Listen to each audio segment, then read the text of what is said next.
Possessed Portal is a card for certain types of people. I may or may not be one of them. How Possessed Portal works is like this. When you play Possessed Portal, no one can draw any more cards until it leaves. At the end of each player's turn, each player either sacrifices a permanent or discards a card. Essentially, no more resources can enter the game, and what resources are in play are stripped away slowly until everyone has nothing. The idea here is that Possessed Portal's controller will eventually have to sacrifice it, making it the world's most excruciating group slug card ever. There are effects that will let you quote-unquote draw cards under Possessed Portal, but outside of some fringe circumstances, Possessed Portal will quickly outpace any of these effects. There are very nefarious ways to use this card, but there are actually a good deal of ways to play Possessed Portal fairly. The obvious one is to be an absolute menace and make the game twice as long by destroying every permanent and making everyone discard their hands. I don't see a reason why you would do that, but you could. You could play Possessed Portal as sort of a controlled board wipe, drop it down, and once enough people have lost enough resources, sacrifice it.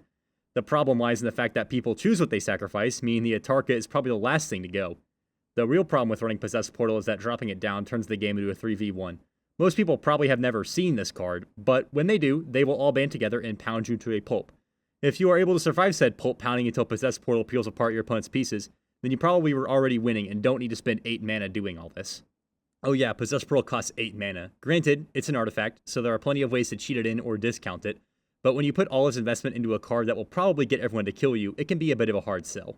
Up until now, we've only been talking about a fair Possessed Portal, but now let's get into how to win games with this thing.